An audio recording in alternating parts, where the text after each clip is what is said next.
под површината со доктор Марија. Затоа што симптомите се само врвот. Ние ја откриваме вистината под нив. Добре дојдовте во 7-та епизода од подкастот Под површината со доктор Марија. Во денешната епизода ќе зборуваме за сонот. Што ни предизвикува потење ноќе, за тоа зошто се будиме во даден период во текот на ноќта и за тоа колку влијае реално сонот на нашето секојдневие.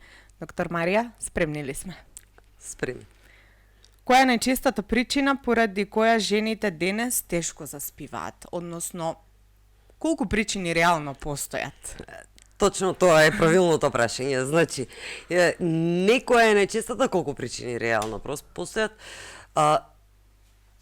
Би рекла дека се 6. Значи, намалена продукција на прогестерон, намалена продукција на естроген. Потоа имаме промени со нивото на шеќер во крвта, зголемена количина на кортизол, проблеми со хистаминот и АДХД. Би рекла дека се 6 основни причини. Се разбира дека постојат околни фактори кои што дополнително го влошуваат самиот сон, но кога зборуваме за проблеми со сонот, можам како да ги ставам овие фактори како 6 основни фактори кои што влијаат на тоа дали имаме квалитетен и добар сон.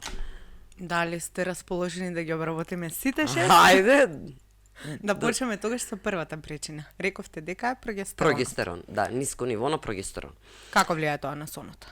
Ајде најнапред нека објасниме, значи, зошто се случува, како влијае на сонот. Вообичаено оно што ќе го забележите е дека имате расеани мисли, дека не можете да заспиете, доколку се разбудите не можете да презаспиете, анксиозни сте, значи вообичаено ова се симптомите што ќе ги видите.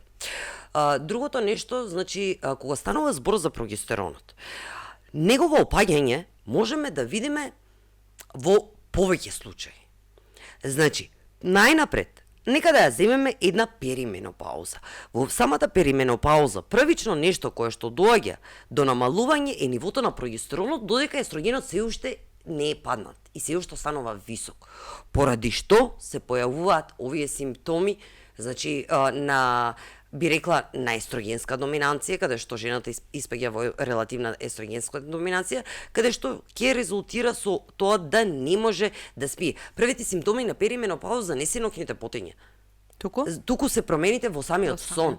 Значи, жената започнува да забележува дека особено пред самиот менструален циклус, поради тоа што веќе нема редовна овулација, а за да имаме доволна количина на прогестерон, ни е потребна редовна овулација, она што се случува, започнува да забележува дека има промени во сонот, некаде би рекле, може да биде тоа 5 дена пред самиот менструален циклус, може да биде 7 дена пред самиот менструален циклус, но дефинитивно е нешто кое што ќе го забележи дека се случува во временскиот период, некаде, значи, околу самиот менструален циклус, не е во текот на целиот месец. Значи, доколку станува збор за самиот прогестерон. Доколку е во перименопауза, значи, дефинитивно е ова причината, ќе зборувам, значи, за решение во самата перименопауза, но, што доколку имаме ниско ниво на прогестерон, но оваа жена не е во перименопауза. И дефинитивно нешто што треба многу да обрнеме внимание и да ја најдеме која е причината за оваа жена да има намалена ниво на прогестерон, би рекле, и да има проблеми и нејното ниско ниво на прогестерон да биде причина за таа да нема квалитетен сон. Значи, ланчаност е поврзано, така? Да, нека да спомнеме, значи, за жени што се во нивните 20 години, би рекла, или некаде може би 30-тите години, каде што, би рекле, нека да земеме на жена со полицистични јајници, која што постојано има ановулаторни циклуси, поради што немаме доволна продукција на прогестерон. Исто така може да резултира со неквалитетен сон. Значи, тоа може да биде исто така причина.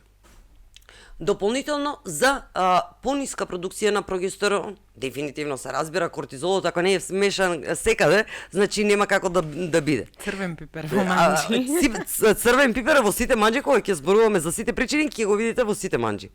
Значи, во сите причини.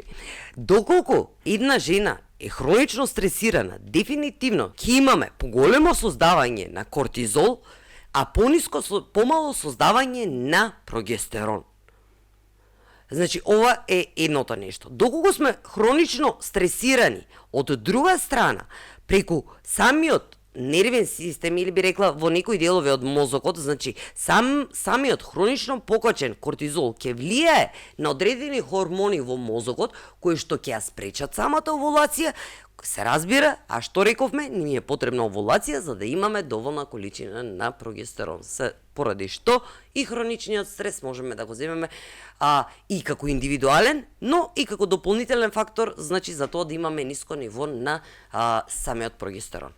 Дали тоа значи дека тука можеме да го поврзаме ова и со будењето во одредени моменти ноќе? Самото покачување на кортизолот или на него кортизолот да, на кортизолот да, на прогестеронот не толку. Значи, кога имаме типични патерни, би ги рекла, или типични начини на будење во точно определен временски период, ќе ги забележите, вообичаено се будите, да кажеме, помеѓу 1 и 3 часот навечер. Вообичаено се будите 2 до 4 часа откако имате легнато. Тогаш можеме да размислуваме, значи, за промени или за покачување на самиот кортизол или за пат на самиот шекер. Сега, со која да започнеме? Па, мене ми е искрено многу поблиску падот на самиот шекер, затоа што го имам искусено целото нешто. Значи, буквално се будев стандард во 3 часот ноќе и тоа е тоа. Многу често за инсулинската резистенција, за жени со инсулинска резистенција, многу често кај жени со полицистични јајници, значи што се случува? Имаат инсулинска резистенција. И вечерниот оброк, доколку вечерниот оброк име високо јаглехидратна исхрана или составена од високо јаглехидратни намирници, што се случува? Значи, после 2 до 4 часа, после самиот оброк, имаме нагло паѓање на шекерот во крвта. Додека спиеме, значи ова се случува додека спиеме. Поради што? Значи, кортизолот со цел да го подкрене нивото на шекерот, значи му вели на црниот дроб, ајде, ослободи малку шекер, значи прениско ни е нивото на шекер во крвта, ослободи малку шекер, треба да ни се дигне шекерот. Поради што? Значи, се покачува шекерот и ова е причина, значи, и самиот кортизол се покачува. Реков, кортизолот е, значи, да, во сите манџи го има. И поради што? Значи се будите поради тоа што имате прениско ниво на шекер, кој што ќе потоа кортизолот ќе се заврши својата работа, значи тоа е механизам на самиот организам да земе, да направи, значи телото да ослободи преку црниот дроб дополнително ниво на шекер за да може да имаме, значи, известна количина на шекер во крвта, поради што ќе се разбудите, се разбира, во определено време во текот на ноќта. И тоа си е стандард реално кај мене беше онако одреден период каде што не можев да го контролирам. Дури се чудев зошто се будам во тој период. Како, што да преземам. И секогаш е било во еден исти период, претпоставувам. Во 3 часа стандард. Во 3 часа. Си мислев, почнав да размислам да не е некој ѓаволско време, ама после се сетив уствари дека имам некаков проблем со самиот кортизол и инсулинската резистенција дополнителна, така што сега добро се држам, морам да признам. Следното прашање, зошто, например, може да ни се случи да се будиме уморни, без разлика што сме спиеле 8-9 часа? Која може да биде причина за тоа? Зависно од тоа би рекла колку ви е квалитетен самиот сон. Значи, доколку се будиме, ние може да спиеме 7-8 часа, но доколку во рамките на тие 7-8 часа, реално постојат и луѓе кои што се будат на секој час, би рекла, на секој 2 часа, каде што немаме целосно исполнување на целосен циклус на спиење, што значи немаме ни фали длабока фаза, ни фали рем фаза, кои што ни се премногу важни и за обновување, значи, затоа што би рекла самото спиење не е само за да се наспиеме и ајде да станеме и да си го тераме животот. Значи, во текот на самото спиење се случуваат толку многу процеси во телото, помеѓу кое е и, да кажеме, исфрлање на токсини, Значи, ослободување од слободни радикали. Значи, мелатонинот се покачува. Мелатонинот не е само за спиење, е еден од најголемите антиоксиданти во телото. Поради што, значи, доколку имаме често сецкано будење, значи немаме исполнување на неколку циклуси, полни циклуси би ги рекла на сон, кој што се разбира може да резултира со тоа да се будиме, значи, неодморени дефинитивно. Другото нешто на кое што треба да размислиме е дали евентуално, значи затоа што она што многу често се случува, би рекла кај состојби како кај Хашимото и полицистични јајници, исто, значи особено кај хипотироидизам, значи многу среќавана состојба, значи жената спие, може да спие и 10 часа, но се буди уморна, е нешто што треба да го разгледаме дополнително. Дополнително нешто што треба да го разгледаме е дали евентуално не станува збор за слип апнеа или за ноќна апнеа, која што дополнително исто така нема да направи еден човек да може да го искара целиот циклус на спиење, поради што ќе биде уморен наутро. Другото нешто што би можело да биде, значи пак ќе ставам овде и самата инсулинска резистенција, поради тоа што имаме будење, значи доколку не се храниме правилно, имаме будење во текот на ноќта, поради тоа што таа жена, значи еве Маријана, тебе да те прашам, значи во периодите кога си се будела постојано во 3 часот, дали на утрото, наредното утро, кога си се будела, дали си била свежа, дали си била полна со енергија? Не, дефинитивно не, мислам, сум станувала, да, окей, рано станував, се тоа во ред, меѓутоа ми требале 2 часа дури да се освестам, ми требале 3 кафиња за да ги отворам очите кои што треба да почнам да функционирам. Да, не сакаме дефинитивно да го користиме кафето како стимуланс за да функционираме. Значи, ова е една од работите на која што се насочуваме кога работиме, кога имаме нарушен сон и кога сакаме да го средиме самиот сон. Спомнавте за ноќната апнеа, нешто што мене ми е искрено интересно. Ете, што се случува, дали самата ноќна апнеа е резултат на пореметени хормони? Или не е поврзана со хормоните? Би рекла дека е поврзана со, може да биде поврзана со самата инсулинска резистенција, со вишокот на килограми дефинитивно. Значи, и овде имаме еден комбо каде што заедно и со, би рекла, вообичаено многу често и несоодветна позиција по време на спиење, значи доведува до слип апнеа. Проблемот кај самата ноќна апнеа е тоа што самиот пациент или самиот човек не може да разбере дека тој самиот има ноќна апнеа. И во овој случај, оно што вообичаено го правам, ги прашувам партнерите, независно дали станува збор за жена или за маж, ги прашувам партнерите, значи дали евентуално вашиот партнер, значи прави паузи, микропаузи во самото дишење во текот на ноќта, што ми е дефинитивно знак дека тој човек или таа жена треба да биде испитана за ноќна апнеа. Дали може ноќната апнеа да се излечи? Може да.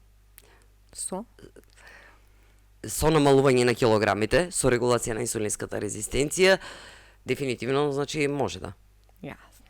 Втората причина рековте дека е зголемен естроген? Не, намален естроген, да. Намален естроген. Добра. Значи, вообичаено, во овој случај веќе можеме да зборуваме, значи, кога она би рекле дека каде што жената влегува во самата менопауза, каде што веќе имаме и пат на самиот естроген. Вообичаено, оваа жена ќе разбере дека естрогенот е проблем, доколку постојано се буди навечер и целата е испотена, чаршавите се мокри, значи таа е нервозна, таа е анксиозна, значи има страшни промени во самото расположение, не може да трпи никого, значи буквално. Така да ова е самата жена ги забележува, би рекла, можеби е единствената причина која што е до некаде позната, повеќе позната би рекла кај нас, дека една жена е во менопауза ако има жешки бранови. Да. Значи би рекла расчуена, повеќе расчуена ако има жешки бранови дефолт симптом е тоа, ако да. се поти, ако Доколку Да, се поти, доколку е нервозна, доколку е агресивна, доколку Промени на расположение. Промени на расположение, дефинитивно намалено либидо, дефинитивно сувост на вагина, значи се дополнителни симптоми кои што ги имаме кај самиот пат на естроген. И вообичаено, значи, лесно се разбира кога станува збор за пат на самиот естроген. Третата причина, која ја кажавте? Зборувавме за инсулинската резистенција, да дојдеме кај кортизолот. Кортизолот и инсулинската резистенција во едно. Кортизолот и Многу ми се инсулин. чини дека и двете работи одат рака под рака Да, заедно, затоа што секако магевсан круг. Значи имаме ли зголемен кортизол, имаме влошување на самата инсулинска резистенција, имаме лошо спиење, нареден ден имаме повеќе желба за јадење, јадеме лоша храна или функционираме на кафе, или не сме гладни поради што пиеме кафе, дополнително го креваме кортизолот, дополнително влошување на инсулинска резистенција, дополнително влошување, значи и на желбата за јадење, дополнително крейвингс, дополнително, значи се вртиме во еден магепсан круг, кој што се разбира доколку го прекинеме, се менува се. Апсолутно. Четвртата причина тогаш? Хистаминот. Хистаминот. Дел од жените би рекла, не дека и мажите дефинитивно знаат да имаат проблем со самиот хистамин, но кај жените поради тоа што постои многу тесна врска помеѓу естрогенот и помеѓу хистаминот, значи кај нив е поизразено. Доколку таа жена, како да разберете дали хистаминот е вашиот проблем?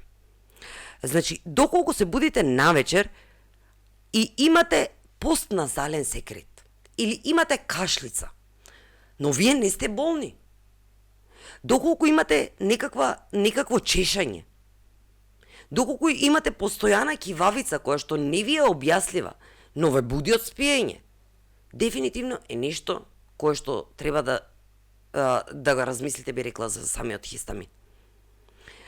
Сега овде имаме нешто каде што би рекла, значи самиот хистамин води до покачено ниво на естроген, самиот естроген води до стимулирање на самиот хистамин. Така да и овде се создава еден магевсан круг, би рекла, на некаков начин. Она што можете да го утврдите е дека доколку консумирате, би рекла, ферментирана храна, може, независно дали е јогурт, независно дали се кисели краставички, независно дали е кисела зелка, би рекла, независно дали се од типот на јатки, имате влошување на самите симптоми, или алкохол, имате влошување на самите симптоми, дефинитивно исто треба да помислите дали имате проблем и навечер се будите, дефинитивно треба да помислите дали хистаминот не е вашиот проблем. И како можеме да го коригираме тој дел, што можеме да направиме за да ја подобриме таквите реакции, да ги подобриме всушност? Доколку утврдиме дека проблемот е во самиот хистамин, оно што сакаме да се фокусираме е, значи, многу често хистаминот може да, макар што е голема тема и може да биде причина, самата хистаминска интолеранција може да биде причина и да се должи на многу фактори, но од типот, да кажеме, на внесување на додатоци, од типот на кверцетин, од типот на лутеолин, од типот на дао ензим, дефинитивно дао ензим е ензим кој што е одговорен за преработка на самиот хистамин, ќе помогне, значи, да дојде до подобрување на самите симптоми. Друго нешто е избегнување на самата исхрана, особено во вечерните часови. Значи, храна која што е богата на хистамин, особено во вечерните часови. Решавање на самата, затоа што вообичаено кога имаме хистаминска интолеранција, речи се секогаш оди со дисбиоза. Значи, моделирање преку пробиотици, би рекла, но овде треба да внимаваме точно кои пробиотици ќе ги земеме, затоа што дел од пробиотиците можат и да ја влошат самата хистаминска интолеранција. Така да, дефинитивно, значи, треба да внимаваме и на самите соеви, пробиотици исто така можат да се внесат и да ја подобриме целата состојба на некаков начин. Петата причина? Шестата, уствари. Шестата? Омилената? Шестата, вашата омилена. АДХД? Што се случува со АДХД? Како функционира човек, жена, пациент, кој што има АДХД и како тоа го нарушува неговото спиење? АДХД не сака, АДХД мозок не сака наредби. Значи, сметајте го како едно дете на кое што му велите нема да фаќаш таму и оди веднаш фаќа таму. Тоа е исто како да му кажеш ајде време е за спиење на АДХД мозок, кој што ќе речи нема да спијам. Значи, буквално. Жена, проблемот, која е разликата помеѓу мажите и жените со АДХД? Мажите се многу типични, имаат типични навики кои што се откриваат уште во раното детство, во нивните училишни години би рекла, но жена, како АДХД, вообичаено многу често е диагностицирана околу 30 годишна возраст, ако можам да кажам. Или можеби околу 35 годишна возраст, кога веќе почнува да доаѓа до флуктација на незините хормони. И тогаш таа жена, значи, досега вообичаено жените со АДХД во текот на своето детство и во текот на своето училиште многу добро ги маскираат на некаков начин сите симптоми, воопшто не се разбира дека таа жена има АДХД. Но доколку, јас те прашам Маријана, како дете, ајде ми кажи како дете, дали си била некоја што постојано е зборувала и никој не можел да ја смири да зборува? Не, добро. Дали си била некоја која што би рекла се одделувала од останатите по уште како дете по начин на размислување или по начин на однесување би рекла. Да. Дали си била како дете супер, би рекла, макар што постојат неколку видови на АДХД, нека да го споменеме. Да го откриеме мојот. Да го откриеме тоа. Си мислам дека имам АДХД, ама ете никогаш не сум се позамарала стварно да откриам дали имам АДХД. Би требало.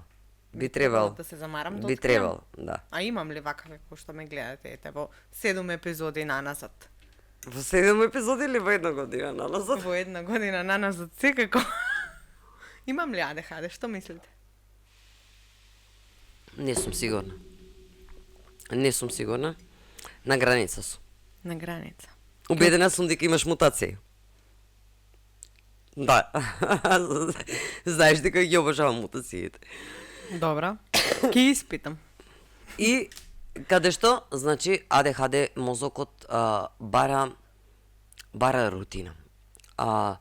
Бара да не биде, затоа што станува збор за мозок, кој што многу често знае да прокрастинира часови, денови, поради што многу често се не собираат голем број на обврски, поради што тој мозок станува преоптеретен од сите работи кои што треба да ги заврши.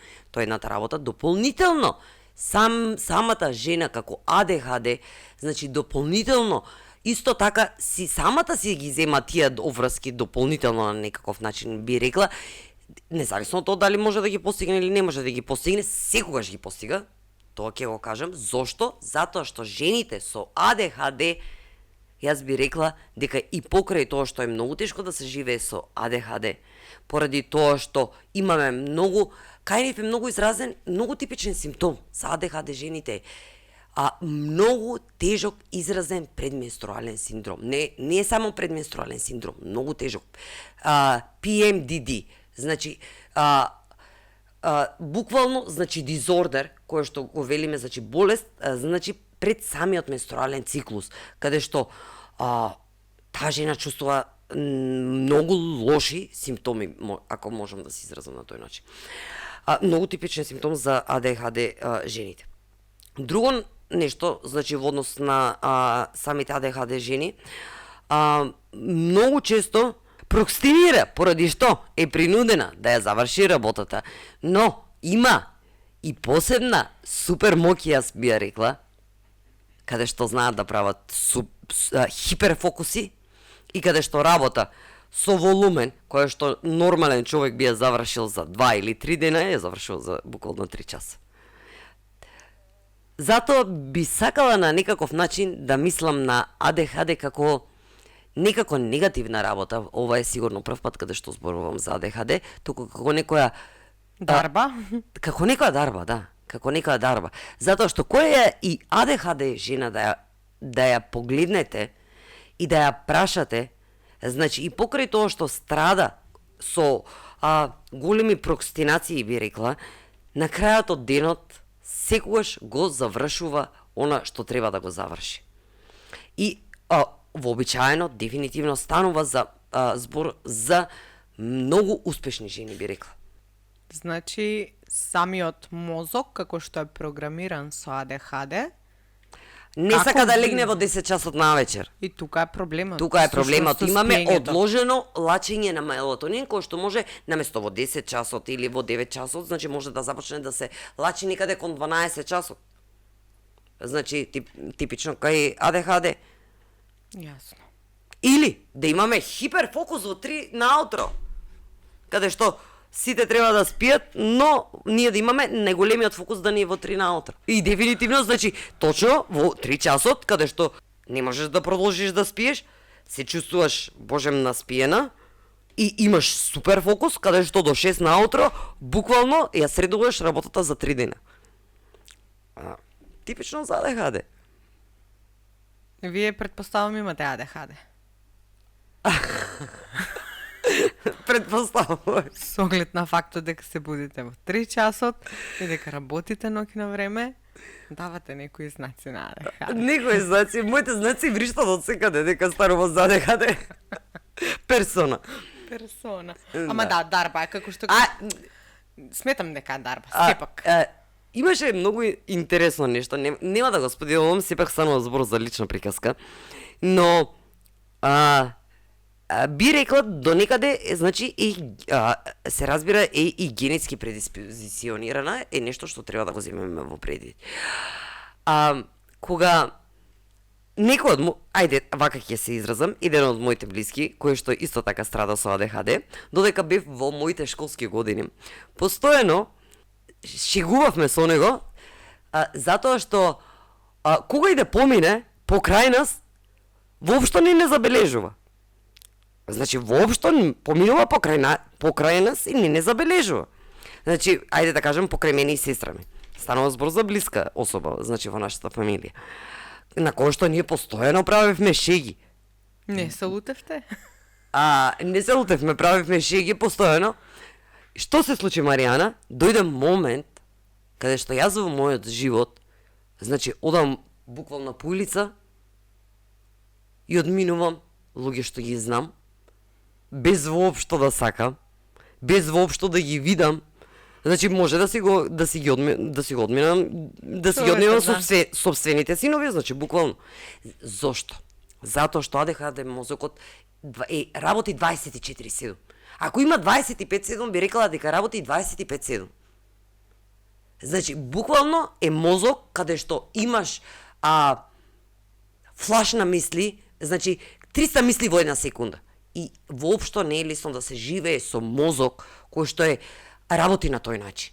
Значи, не оди чекор по чекор или степен по степен и вообичаено, оно што го прави, вообичаено се прават мултитаскинг, но тоа дополнително ги оптеретува.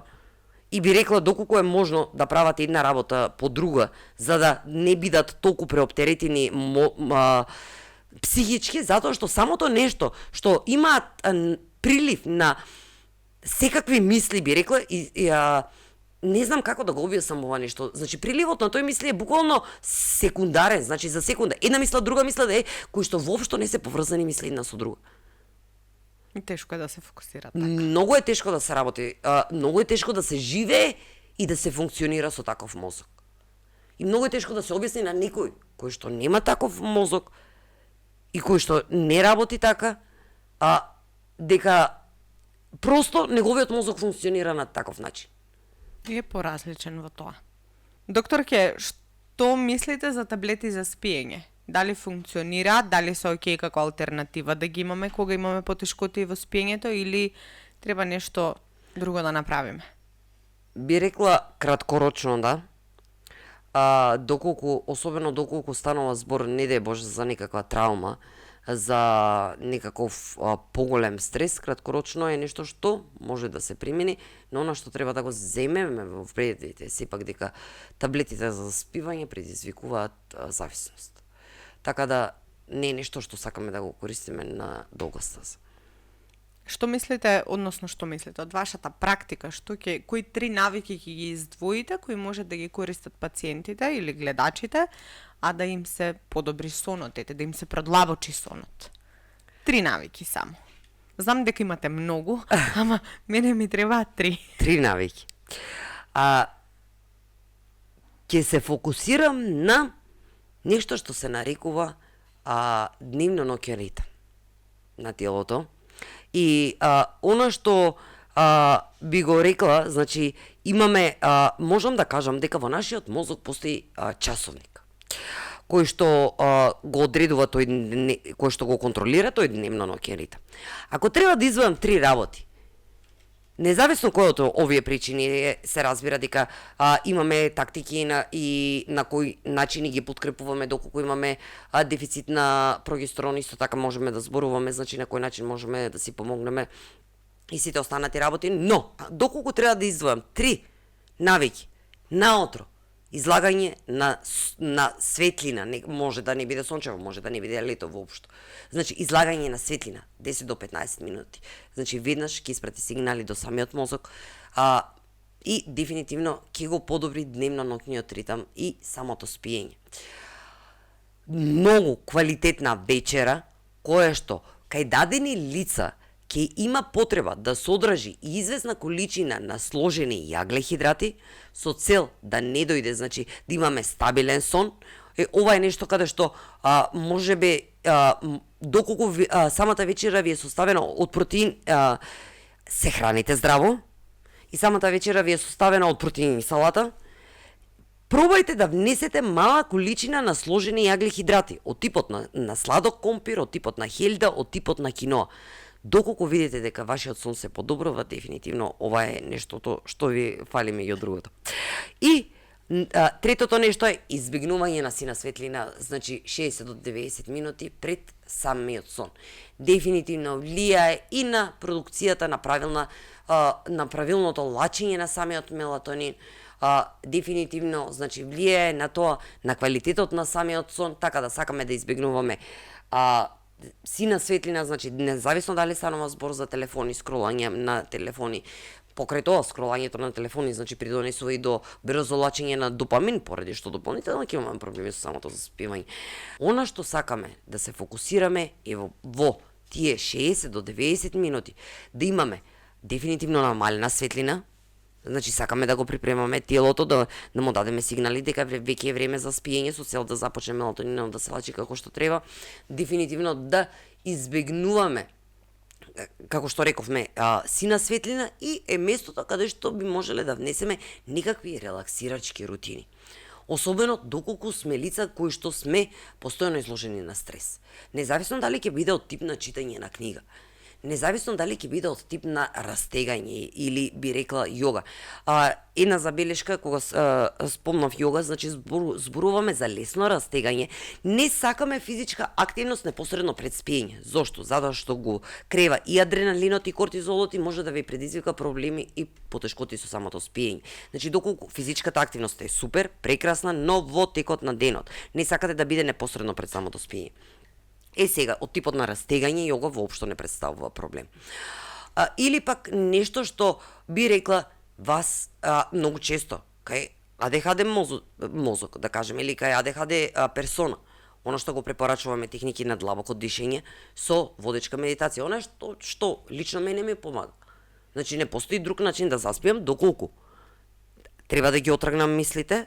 Значи, зборуваме за мозок кој што функционира 24/7, каде што имаме влегување мисли кои што шалтаат, значи буквално по 100 мисли во една минута, каде што сакаме да направиме дистракција на тој мозок и да го насочиме, поради што оно што го користам е водечка медитација со техники на длабоко дишење кои што побрзо ќе ме внесат во самиот сон. Следното, Така да, ова се, би рекла, трите работи. Изложување најнапред на утринска светлина, многу добра вечера, барем 3 часа пред спиење и дефинитивно избегнување на 60 до 90 минути на сина светлина и на воопшто на светлина, значи во ноќните часови пред самото спиење. Кога сте веќе кај минутите и кај секундите, сакам да прашам дали постои идеално време за легнување, односно за заспивање или тоа е индивидуално кај секого? Сепак би сакале да го фатиме, оној би рекла меѓу 10 часот вечер и помеѓу 2 часот вечер.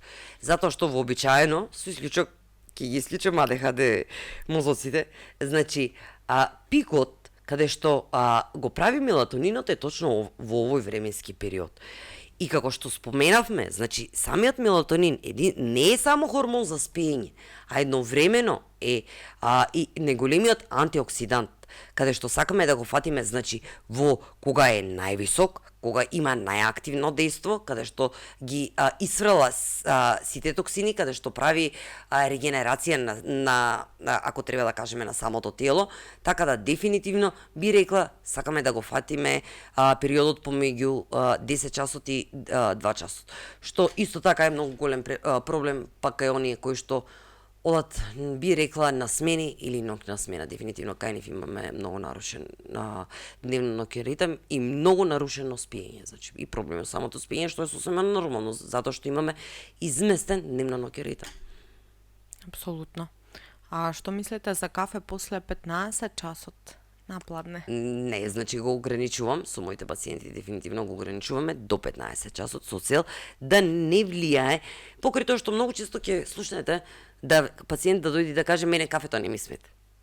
Мене во 10 часот, во 11 часот не ми смета. Да? Кај тебе? Да. Не ти смета во 10-11? Не, апсолутно не. Во ред. Ќе сте напијам кафе, можам веднаш да легнем. Веднаш да легнеш да заспиеш. Ајде нека да следува сега моето второ прашање. Што се случува наредниот ден?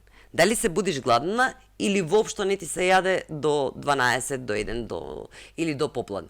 Ако сега се враќам наназад, затоа што сега моментално не е таква ситуацијата, ама кога сум пиела кафе во 11 часот, наредниот ден, првиот оброк ми бил во 19 часот, например. Во 7 вечер, да. Да, цел ден не сум имала потреба за да јадам. Затоа што кортизолот ти е бил до таван. Значи, и во текот, и, значи, и кафето можеби тебе ти изгледало дека не ти влијае на некаков начин. Но, и самото вечерно кафе, и утринското кафе, предпоставувам дека си си консумирала кафе и во утринските часови и во попладневните часови, кои што, значи, каде што преживуваме на кафе, каде што велиме преживуваме на кафе и на цигари вообичаено. Да. Да, значи, дефинитивно влијае. Постои огромна разлика кога ти ќе заспиеш, но тоа не значи дека ќе имаш добар и квалитетен сон и дека нема да се одрази на наредниот ден. Дефинитивно ќе се одрази. Како што кажуваш сама, не сум гладна наутро, јадам првпат појадувам во 7 навечер. Во 19 часот. Во 19 Вечерата ми е појадок. Вечерата ти е појадок. Каде што вообичаено при нормално лачење на кортизол во утринските часови имаме појава на глад во првиот час од како ќе се разбудиме. Да, сега прво нешто што правам, си го правам доручекот, па после се друго. Алкохолот што ќе кажете? Дефинитивно не. Иако првично, да, ќе промовира полесно да заспиете. Се разбира, кој да се напие малку алкохол, многу полесно ќе заспие. Но дефинитивно нема да промовира добар сон и пак нема да ги скарате циклусите на длабок сон и на рем фази каде што сакаме да се остварат, така да дефинитивно алкохолот влијае негативно. Влијае на самиот сон. Кажете ми официјално сега. Официјално. Колку часови на длабок сон ни се потребни за да бидеме окей, да функционираме окей? Би рекла дека кај секој е индивидуално и мислам дека го имам споменато во некој од претходните подкасти дека според најновите истражувања оно што е докажано е дека на жените точно поради хормонските осцилации имаат потреба од повеќе сон, особено во лутеална фаза. Значи во вториот дел на менструалниот циклус, ако треба да се изразам на некаков начин, каде што се смета дека за оптимален сон е 9-10 часа, значи зборуваме за жени. А за мажи се смета дека можат да функционираат, значи буквално со 7-8 часа, значи квалитетен сон. Но познавам и жени кои што многу добро функционираат и со 8 часа квалитетен сон. Еве ќе се земам лично јас за пример, доколку спиам и би рекла 8 часа квалитетно, дефинитивно наредниот ден можам да функционирам оптимално. Дали тогаш би рекле дека доколку спиеме 6 часа или помалку од 6 часа ќе се смета за ризик? Дефинитивно на долга стаза ќе ви направи проблем. Значи ќе направи Ќе проблем. направи проблем. А кои суплементи ете ќе ги препорачате за подобрување на самиот сон и за подобрување на самото спиење? Би рекла, зависи од самата состојба и од самата причина за тоа што е причина за нарушување на самиот сон. Но нека да го земеме прогестеронот. Овде од тип на B6, кој што е одговорен, кој што е, би рекла, учествува во продукцијата на самиот прогестерон, е дефинитивно нешто што сакаме да внесеме. Мојот омилен, Витекс, значи дефинитивно нешто што ќе го подкрене нивото на прогестерон. Друго нешто, за секој, независно каква е причината, оно што би го рекла е дека треба да зима магнезиум, би рекла глицинат, доколку има нормална столица, или цитрат, доколку има обстипација. Значи, дефинитивно ќе промовира релаксација на самата мускулатура и можеме да имаме подобар сон. Во однос на други суплементи, доколку станува збор за жена, би рекла, ајде со полицистични јаници да кажеме. Значи, од тип на иноситол, исто така може да промовира подобар сон. Друго нешто што може да се користи е елтианин, исто така ефикасен, за менаџирање на стресот и каде што кортизолот е проблем, од тип на адаптогени, би рекла, тука нека да ги вклучам. Доколку сакате повеќе енергија и немате енергија, сакате да се фокусирате на родиола. Доколку имате, би рекла, ашвагандата е прекрасен адаптоген за кој може да ја консумира. Не сите лица, за жал, им делува подеднакво, но кој може да ја консумира е прекрасен. Значи ги прави поотпорни на стрес, не реагираат толку бурно, значи можат да издржат повеќе на стресови ситуации на некаков начин. Од друга страна, од тип на медицински печорки е дефинитивно, или астрагалус, дефинитивно е нешто што исто така може значително да го подобри одговорот на самиот стрес и реакцијата на самиот стрес. Така да, овие самите адаптогени се, би рекла, нешто задолжително кај моите пациентки, затоа што вообичаено пациентките со кои што работам, повеќето од нив, можам да кажам дека имаат хроничен стрес во нивниот живот или хронично покачено ниво на кортизол. Кога станува збор за додатоци за исхрана кои што исто така може да помогнат за самото спиење, би рекла за АДХД, нека да им дадеме и на АДХД мозоците малку, значи на некаков начин, дефинитивно сакаат да земаат адаптоген, е едното нешто што треба да го направат. Од тип на фосфатидилсерин, исто така може да помогне. Од тип на 5-HTP, исто така може да помогне. Значи, овие се некои дополнителни суплементи, би рекла, кои што би можеле на некаков начин дефинитивно да помогнат на самите АДХД мозоци. Постојат и некои други од типот, нема зошто да ги споменувам, или може и треба да ги споменам за оние што живеат надвор од Македонија. Нешто што се нарекува САМЕ, кое што исто така може да го побарате, но сепак ќе кажам, секој пациент е своја лична приказка, значи секој пациент има своја историја, секој пациент има своји хормонски пореметувања, коморбитети или придружни заболувања, кои што треба да ги земеме во предвид, независно кога одиме со исхрана и независно кога одиме, значи, и со терапија. Затоа би рекла, не е универзално на секој кој што има намалено ниво на прогестерон дека треба да зема тоа и тоа. Апсолутно. Значи треба да се пресмета зошто му е намален тој прогестерон. Дали во ред, значи можеме да одиме и од тип на хормонска терапија каде што дефинитивно ја препорачувам биоидентична хормонска терапија, особено значи во доцна перименопауза и менопауза. Дефинитивно е нешто што ја препорачувам и доколку живеете надвор од Македонија, побарајте, знаат да биде game changer за вакви ситуации. Од типот на трансдермален естроген, кој што ќе го мачкате, или од типот на орален микронизиран прогестерон, кој што не е синтетички, а е биоактивен, дефинитивно знаат да направат голема промена и во квалитетот на вашето спиење и во квалитетот на вашиот живот. Генерално. Доктор Марија, благодарам за убавиот разговор во оваа епизода. Што научевме од оваа епизода? Научевме дека добриот сон не е луксус, туку основа за стабилни хормони, за здрав мозок и генерално за подобар живот. Оваа епизода, односно овој подкаст е поддржан од vitamini.mk како генерален спонзор, извор на чисти клинички докажани додатоци во исхраната. Со вас се гледаме во следната епизода.